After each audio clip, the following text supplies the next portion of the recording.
Winners win. I know sometimes it makes people uncomfortable to say losers lose, but it's true. Winners win, losers lose. Meaning, you have an environment of losing, if you have an environment of underperforming, if you have an environment of mediocrity, if you have an environment of apathy, if you have an environment of things that are not helping you get to where you want to go, like that is the form of losing. Winners win. Habits. Winning is about habits. That's what he said, right? Winning is about your habits. Winners win because they're attracted to other winners. And he said they're attractive to other winners. When you pick up the habits of winning, when you pick up the disciplines, when you pick up the mindsets, when you pick up the language of winners, you want to be around that. And they want to be around you. That's how it works. That's why very successful people hang out with other very successful people, and not successful people hang out with not successful people. It's kind of the way that it works. We're winners. You're winners. So that means we have to create this environment of winning. When's the last time you immersed yourself in something? When's the last time you were all in? You jumped in with 2 feet instead of just dipping your toe in the water. When's the last time you said, I'm going to go all in on this thing? I'm going to give this my all. Mentor used to always tell me, when's the last time you gave anything, everything? When's the last time you gave anything, everything? That's the immerse part. That's what winners do. That's the habits of winners. We're not in the middle. We're not a little bit here, a little bit there, a little hot, a little cold. It's we're all in on this thing. That's the mindset. That's the habit. That becomes who you are. You have to immerse yourself in the things that you want to do well at, that you want to, get better in, grow in, all those types of things. He gave 3 things. He said, first, identify winners in your life. Identify winners in your life. This is hard. You want to know why this is hard? Because most of us don't come up in environments with a lot of winners around us. Winning mindsets, winning habits, winning beliefs. We don't really come up with that. That's why we're all fighting to get to this next place, because we maybe weren't born with that. The people that influenced us and the people that continue to influence us to this day are not of the winning mindset, right? John Maxwell has a book called The Winning Attitude. Winning Attitude. I love that book, right? Because he talks about winning. He talks about, right, what that looks like in a leadership perspective and how you get around the right people. But E.T. just said it. You got to identify the winners around you. Here's the key. If you don't have a lot of winners around you, you have to go seek them. One of the easiest ways to seek them, books, audios. If you study success, remember, success leaves clues. This is what ET was just talking about on the video. Success leaves clues. Why do you get in a winning environment? Because success leaves clues.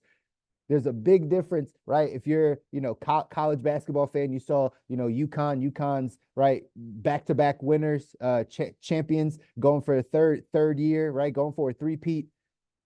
I bet you, if you walk into UConn's practice, and if you walk into practice of Western Michigan, they're going to practice completely differently. I just promise you that.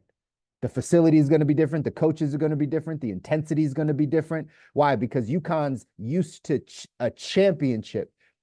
They're back-to-back champions. The energy will be different than some D1 school in the middle of Iowa. It's going to be different. Not bad or good. It's different. So who would you prefer to learn from? Western Ohio or whatever it is, or champions? Obviously, the champion side. Well, guess what? You get to do that in your life currently. Study success. Study successful people. Every successful person in life almost has a biography or an autobiography. Someone has written a book about them. Why don't you read it? Why don't you read 20 of them? So you can see what the through line is. You can see what the commonality is. This is what I did. I learned to study successful people. I stopped looking around at the people around me. I stopped looking around at the people in society. That wasn't going to help me get to where I want to go, because they're not living the life I want to live. They don't have the dreams I have. They don't care about the things I care about. But the most successful people that have ever lived, guess what? I can learn from them because it's a mindset, it's a habit. They might be in a different industry, they might have had different challenges, they might have come from a different socioeconomic background, but guess what? They were successful at what they did. So we can study it. And once you study it, like ET said, then you start to adapt it. That's the key. But you got to first identify who are the winners around you. If you don't have any, go read about some, go listen to some. Just put that in your mind, because then you become attractive to winners. Whatever we focus on, we get more of, y'all. So you got to do that. You got to identify winners. He said, then write down the habits of winners. The top 3 habits. So when you see someone that is the most successful in whatever area this is, sure, we could be talking financially. You could be talking about your business life. You could be talking about in your marriage or in your relationship. You could be talking about in your health, whatever it is. What are their habits?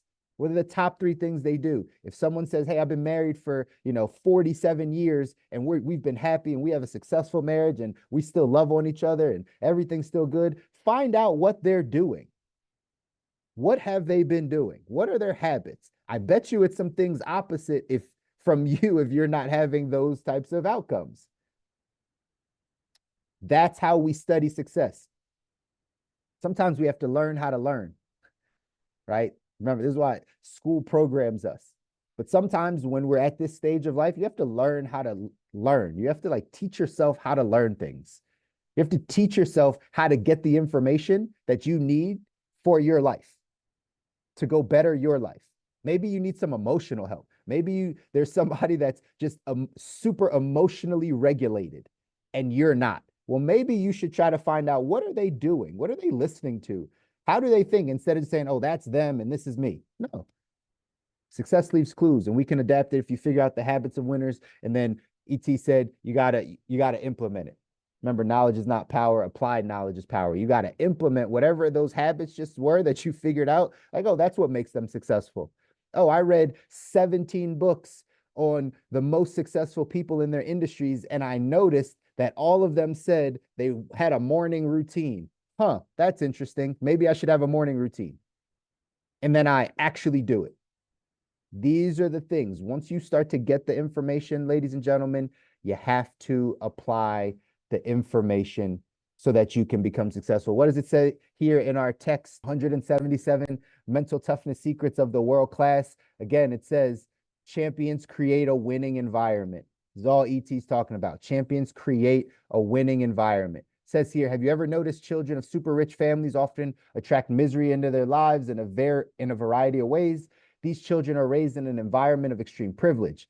As a result, they often develop a sense of entitlement that creates conflicting feelings as their lives progress. Even at age 40, some of these kids are completely confused about how they fit into the world because they never had an opportunity to learn and grow through adversity and challenge.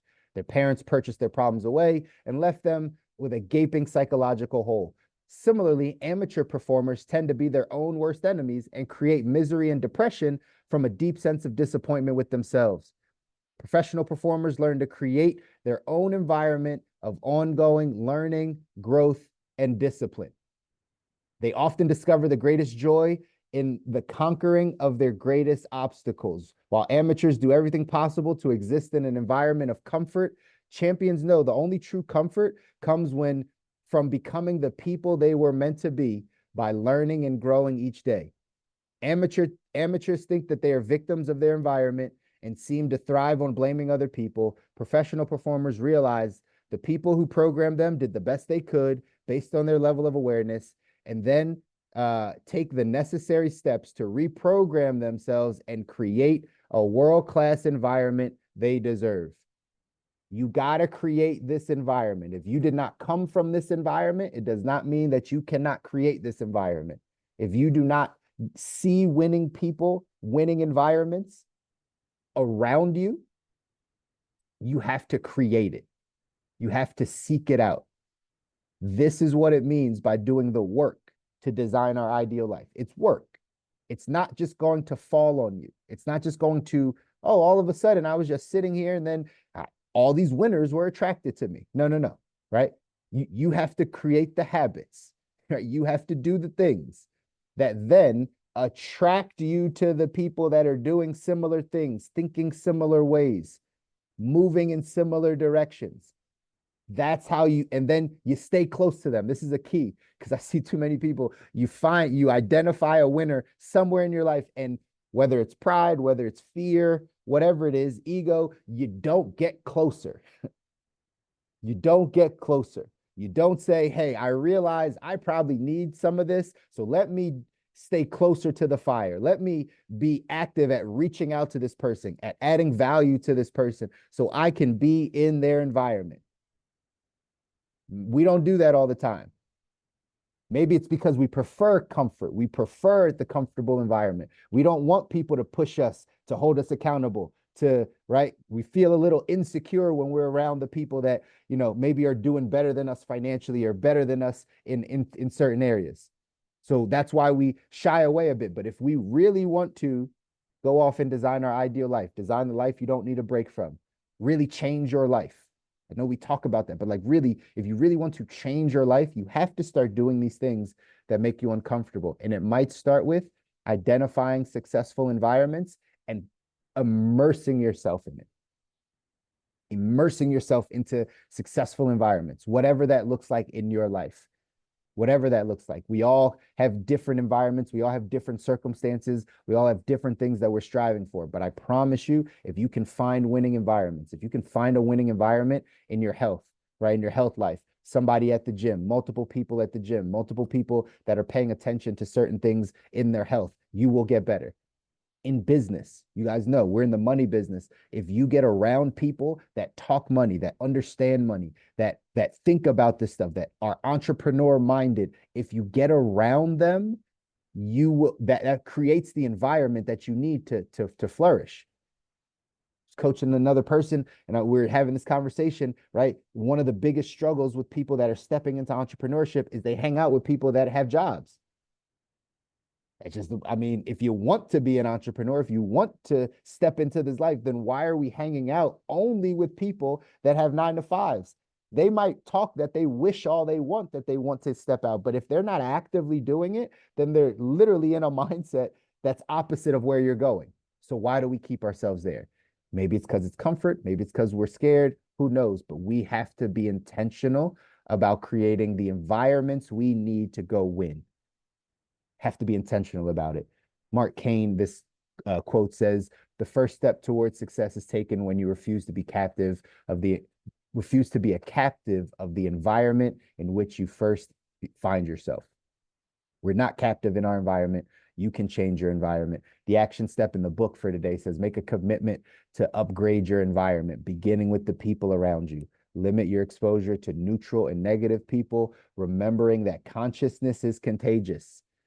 Some of y'all might need to remind yourself that every day. Consciousness is contagious. Consciousness is contagious. How people around you think is contagious. It's called groupthink.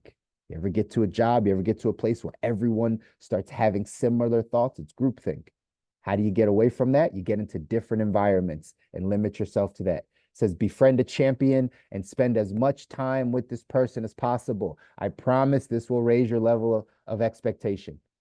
These are the ways you create winning environments, ladies and gentlemen. These are the things you got to focus on if you want to take your life to the next level. That's what we're doing here. We're helping each other change, grow. There's things you want in your life that you're not experiencing. It could be from an emotional place. You're not experiencing all the joy and peace and happiness and fulfillment that you want to experience. Well, how do we change it? We change our thinking. We change our habits. We change how we think about things, which will change what we do, changes our habits, changes who we are, which changes the outcome. So if we can practice some of these things this Friday, over this weekend, practice these things. Practice things that scare you. Practice pushing yourself out of your comfort zone. Practice being intentional about getting into a winning environment, and don't get back into the environment that you've been in every weekend for the past 2 years. Use this time to really change how you're thinking about things, and then take action. Take action, y'all. I love you guys. I want you to win. You deserve to win. Your families deserve to win. You have greatness inside of you. If no one ever tells you, I will constantly tell you we are capable of making it happen. You can do it, but we got to work. Nothing good comes without the work, without being a little uncomfortable, without some tears here and there, without some pain here and there. That's what it takes. But as long as you know you're doing the work, you're heading on the right path, you're getting stronger, good things are going to happen for you guys. So go out, do something this weekend that scares you, y'all. We'll come back in on Monday, make it happen. Take care. Good to see you.